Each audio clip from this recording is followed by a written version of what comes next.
We are entering into the final ESPN card of all time. UFC Brandon Royval versus Manel Kape. An absolute banger flyweight fight. I'm going to break down the whole card, and then I'm going to burn through the card because I want to talk about the fact there's no UFC for 6 weeks. I kind of want to talk about the whole ESPN era as well. So listen, there's a banger main event, some decent fights on here. So we'll start with this. Real G's know about me and Brandon Royval's beef. Me and Brandon Royval, we've had some beef. We've had some beef back in the day. He used to follow me on Instagram and we used to chat in the DMs. And then he got a little bit too big. He beat, who the fuck was it? I can't remember. Mateus Nikolai maybe? And he fought for the belt next. I can't remember who he fought before. I think it was Mateus Nikolai or some shit like that. And I said to him, I was like, oh, class, man. Like, how do you feel about getting the title fight? And he motherfucker never replied. I was like, okay, you know, it's big deal. You're fighting for the UFC title. Still follows me at this point. Fought Pantoja. Lost. I texted him. I was like, oh, you know, head up, King. You know, didn't reply again. So I'm like, Jesus. Fucking must have been a lot of messages. And then he just unfollows me. I was just like, damn, bro. I've been backing you since the fucking start here. And you do me like that. I'm going to zoom this out a little bit. It's kind of fucking pissing me off that's so far up. But, yeah, you fucking... I don't want to pre-order fucking anything. And then since then, the downfall has been real. He just lost. He beat Brandon Moreno. So maybe I was his bad luck charm. But this is an absolute fucking barn burner of a scrap. I'm actually going to pick Royval. I was about to say my boy Royval, but switching up on your day ones is fucking crazy to me. Manel Kape's got a good style, but oh man, Royval, when he gets going, is just... He beat Tatsuratura as well, which is a fucking insane win. And I picked him to win, by the way. I just want to put that out there. I think it's going to be an absolute fucking banger of a fight. Royval never fails to put on an absolute scrap. He lost to Joshua Van in literally one of the greatest fights you will ever see in UFC history. And the flyweight division's in a bit of a weird state because Joshua Van isn't necessarily the champion. He's just not. I'm sorry, he's just not the fucking champion. He really isn't. It doesn't feel like Joshua Van has deserved or like crowned the champ. He was going fucking mad. He was going fucking mad when he won that belt. It's a bit of a fake belt. For me, Pantoja is still the champ. You cannot claim victory off an injury. I'm sorry, you just can't. And I'm a huge Pantoja fan. Like, I've been a Pantoja fan. Do you know what I've done to be a Pantoja fan? I have been through the fucking wars. Ever since I have had Pantoja, ever since I started this channel, Pantoja is the person I have picked to be champion every single year. Go back and look. I had Pantoja. When all you fucking pussies had Moreno and this, that, and the fourth. I always had I think I had Moreno 1 year, actually, never mind. On all yous had Manel Kape, I saw through the bullshit. I backed my boy Alejandro. Anyway, this is a fucking class fight. I think Royval's going to drown Manel Kape because they're going to get into a scrap here. This is going to be a barn burner. And I think Royval's just better. Manel Kape, man, you fucking let me down. You let me fucking down against Muhammad Mokaev. That was bad. Bro. That was one of the worst fucking performances I've ever seen for such a hype fight. And you just looked fucking shit. You look absolutely fucking shit after chatting all that shit. You absolute fucking idiot. You absolute moron, bro. Fucking idiot. Royval's definitely... I feel like Kape's probably a little bit better of a boxer. I'm very shocked to see Royval as an underdog. A heavy underdog as well. But it is kind of what it is. I think Kape's gonna have success on the feet, but I think when they get into it, man, Royval's just gonna drown this fucking guy. And I don't think Manel Kape's gonna be able to withstand it. And I think Brandon Royval's gonna beat him. I think Brandon Royval's more dangerous. I think he's better everywhere. And this is no passing of the torch. Royval's gonna show he's still here. And the Joshua Van fight was one of the greatest fights you will ever fucking see, bro. That was an absolute barn burner. And you lose one of the best fights ever. That's not going to make me not pick you. But yeah, I'm going to go with Brandon Royval on that one. Next up, Giga Chikadze versus Kevin Vlaho, sorry.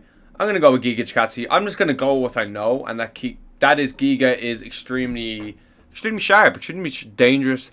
Losing to Arnold Allen isn't exactly the end-all, be-all, if I'm being honest with you. Arnold Allen's going to go out there and beat Gene Silva, in my opinion. And, you know, Giga Chikadze, let's not forget, oh my god, I remember Prime Giga, the Giga kick.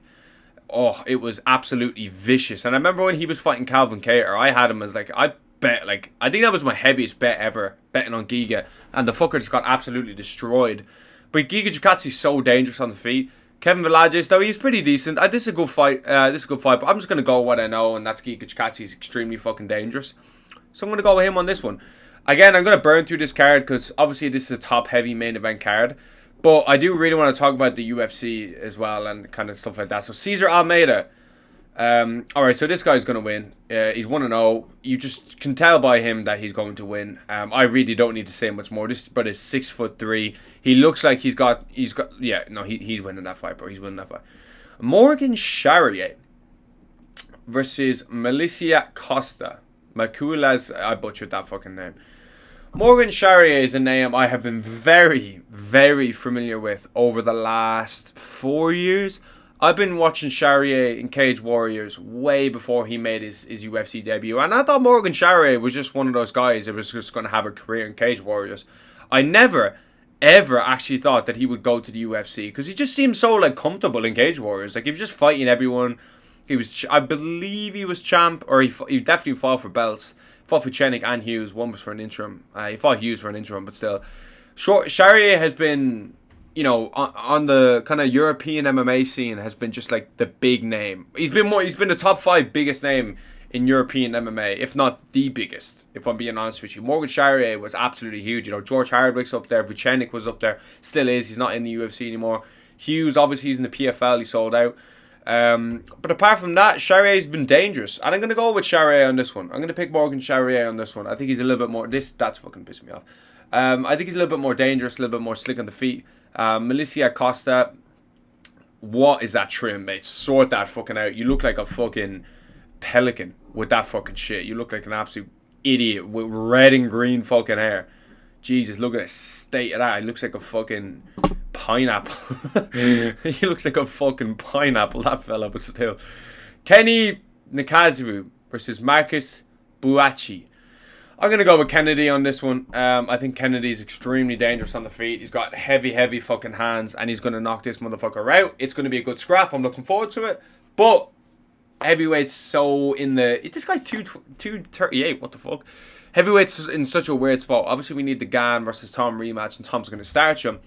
But, you know, Waldo Cortez Acosta is right there. I feel like Waldo Cortez Acosta could lose. He's just in that position where he's rolling through everyone. And Derek Lewis is the kind of guy that would beat him. I'm actually going to pick Derek Lewis in that fight. Fuck it. I don't even give a shit. But that is just such a Derek Lewis fight to win. That is just such a Derek Lewis fight to win. Okay. So, thank fucking God we have this on the fucking prelims. Amanda Lemos versus Jillian Robertson. I'm going to go with Amanda Lemos on that one. You know, it's... Sorry, you can't even fucking see it. I was just ranting away there. I'm going to go with Amanda Lemos on that one. You know, Jillian Robertson. Again, WMA, no one cares. It's boring as fuck. Valentin Shevchenko versus Zhang Weili was one of the biggest fights ever. And it absolutely was shit. It was fucking terrible. It was just boring as fuck. No one cared. No one was entertained. And that was one of the random fights I was looking forward to. Joanna Simbrito versus Miliska Bahadrazian.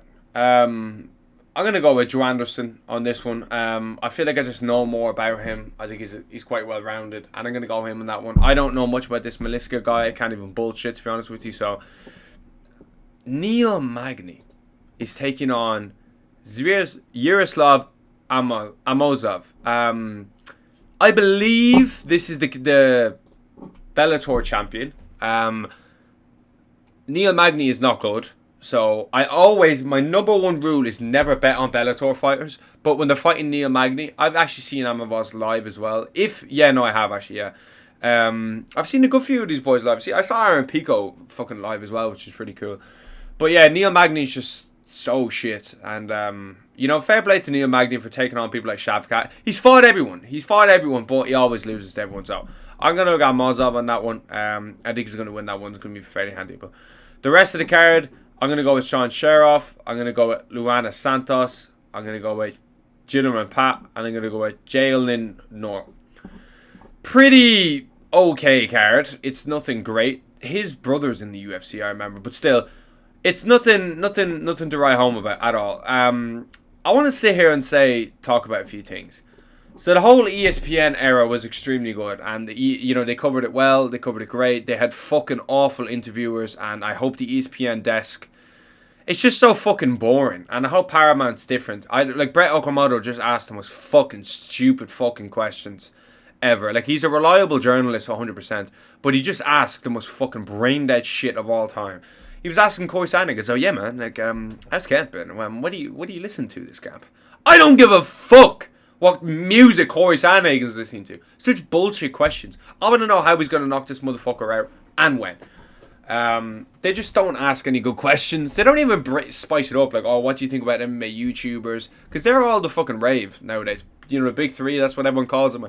I will fucking get there. I don't give a shit. I'm going to die trying anyway. But the ESPN era's been good. There's no UFC for like 6 weeks or some shit like that. Let me just log it up when the next UFC card is. But I saw there's no UFC for 6 fucking weeks. If that is actually true, that is the most depressing fucking thing of all time. So obviously the Paramount card is obviously massive. Will Wikipedia even go that far? I'm going to go into the UFC website and see the schedule. But, you know, Royval vs. Kape is a good way to end it. Yeah, Paddy Pimblett versus Justin Gaethje. So the end of January is the next time we have a UFC card. That is so ass. And, you know, a lot of people don't really understand. I don't really have any other interests. I don't give a fuck about anything else other than the UFC. There's nothing else in my life. I don't talk about anything else. I don't watch anything else. I don't give a fuck about anything other than the UFC. And for 6 weeks, I understand we have an absolute sick banger card to come into. But that's long, man. At least give us like a good fight night main event. At least give us something. But this is the best we're going to do. This is the best we're going to get. It's a pretty decent card, but the whole ESPN era was class. You know, I'm going to make a video during the week tomorrow or Thursday talking about the whole Arman Sarukian and Dana White situation because it is very interesting. I might make a video about the Tom Aspinall one as well, reacting to the press conferences. You know, the whole shit. And this is my final. I'll see you. I won't see you in 6 weeks. I'll see you tomorrow, to be honest with you, because I'm still going to try bang a video out every single day, but it's going to be hard. It's going to be fuck all to talk about. But like, subscribe, and thanks for watching.